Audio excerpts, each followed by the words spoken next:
Hello and welcome to Yesterday's Airlines once again. In today's video, I'm going to be unboxing and taking a look around at the new Panda Models Boeing 767-400ER mold. And you can see that I have the United Airlines Star Alliance version of that model to unbox and take a look at.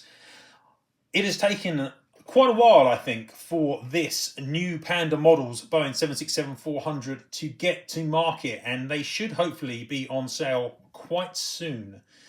But I think the wait has been worth it because the mold looks excellent. I know there have been quite a few 767-400s appearing on the market recently from Gemini Jets, JC Wings, and also NG Models has had a sample out as well that hasn't quite got to production. So this is the second of the three new 767-400 molds to get to market with a production release in the last year. And it is definitely the best of the two. Please chuck a like on the video and subscribe to the channel. I've also actually reviewed this model in writing at yesterdaysairlines.com already, so this isn't going to be a full review of the model in this video. Check out that written review, which has a load of good photos and detail about the model,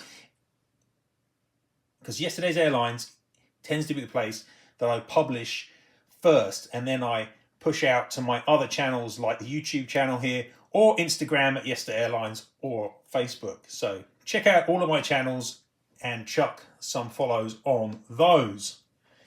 But let's get on and have a look at this excellent model.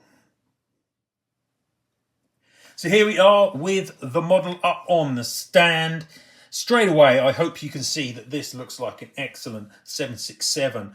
Now, Panda have never had a 767 mold previously, so this is their very first 767 version.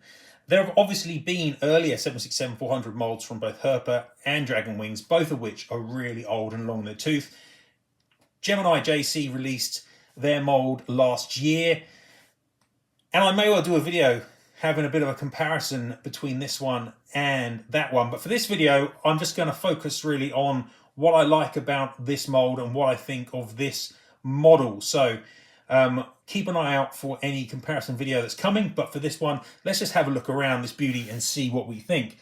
Now, the big difference is obviously with the 767-400 over 300 is the length. Everyone knows that, but it's not just that. There are other differences as well. For starters, you've got these extended wingtips with a very different shape. I really like the look of those wingtips on the mold here. I think they're looking great. There's also modifications to the landing gear that we'll get a look at in a minute, and some very small other detailed differences. But fundamentally, when you start looking at this aircraft and move to the front of it, up the nose, then it looks pretty much the same as other 767s do.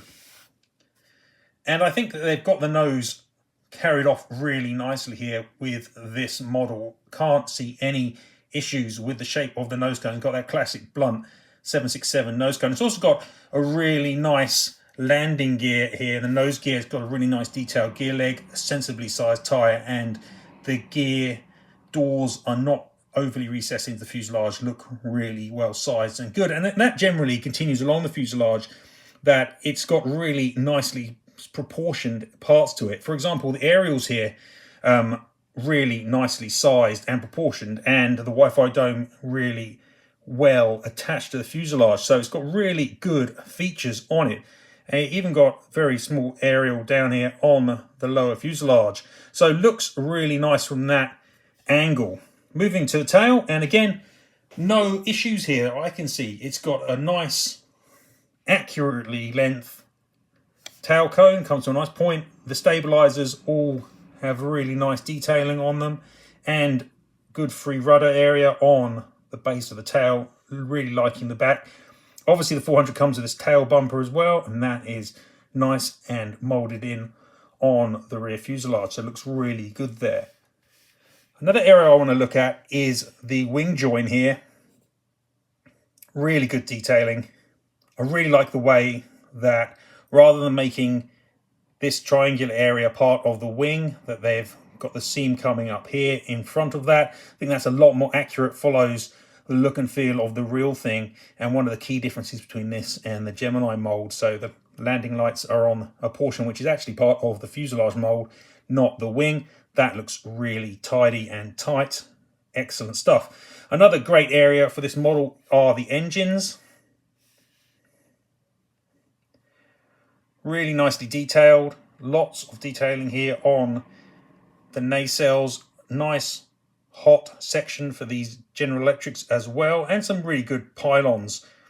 Moving to the front end, it's clear that there's real quality in the build. Look at the paintwork on this, it's really nice. And these are solid core engines, gives a bit more realism, and you can see that they've got some really nice fan detailing there. Nice dark greys and blacks, and you can still clearly see the fans individually look really good. Another area of the mould which I think is excellent are these main gears. One of the things that is different in the 767-400 is the shape of the main gear doors. They're completely different shape to those on a 767-300, and they've captured that really nicely here. Excellent work. They've also, when you flip over, you can see that they've also captured these little inner gear door portions as well. So you've got like a little inner portion there as well. Obviously they roll and do all that usual stuff, but don't care about that. But they look really nice. Excellent detailing all across the board there in that region of the model.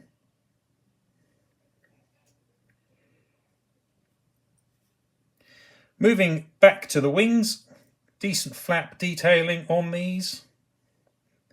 One thing that is missing is the fuel dump pipe, which actually is on the Gemini mould, but I do like the nice pointy flap track fairings. I think that they are really nice and accurate. Overall, the wings really, really good.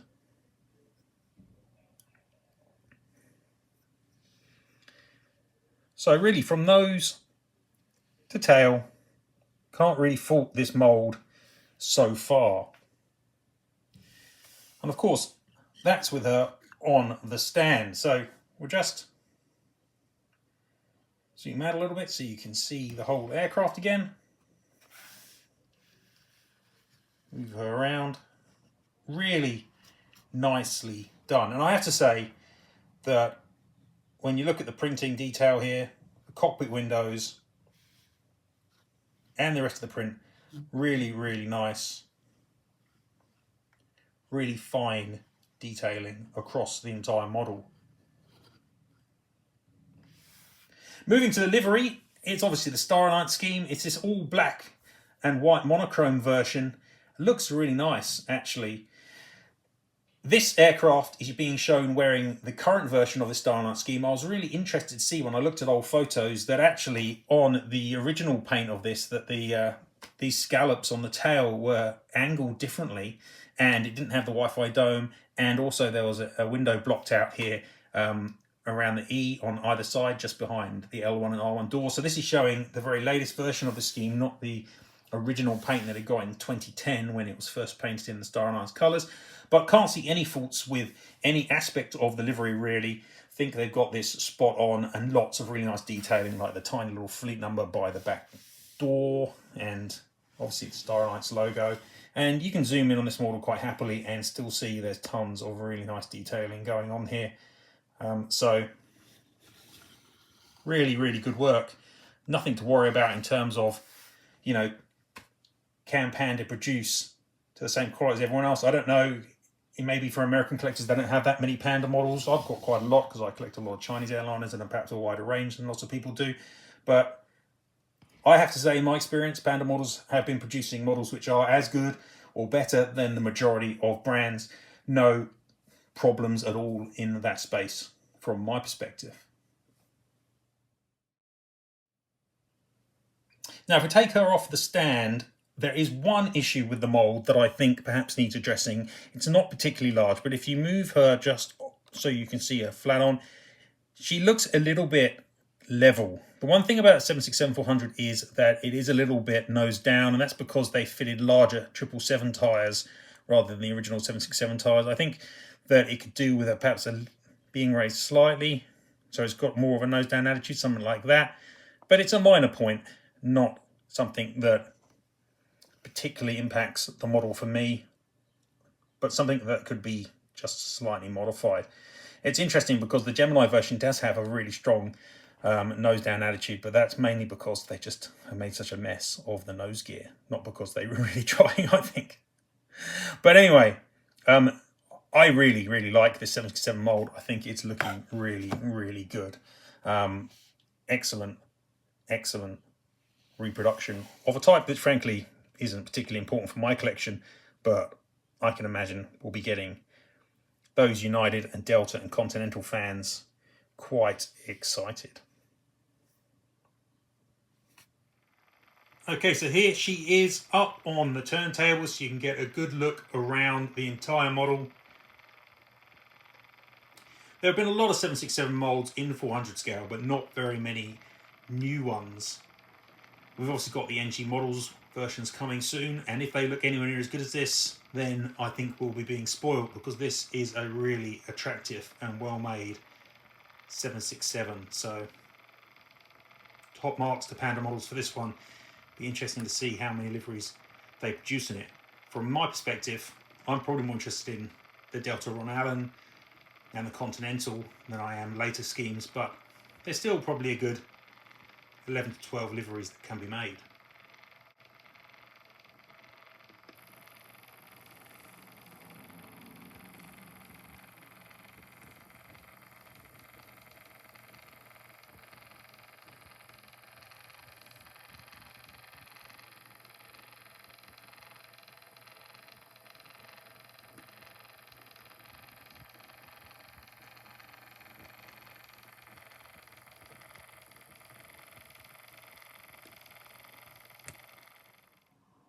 Okay, so there we go. That's just a very quick look at this model. As I said, I've written a review of it at yesterdaysairlines.com, so get over and have a look at that if you want more information. But in the meantime, keep an eye out for the next part of this video series, which will take a closer look at comparing this new Panda 767-400 to the Gemini Jets JC mould and the NG model sample. Until then, it's goodbye from me at Yesterday's Airlines. Hope you enjoyed the video. Thanks very much for watching.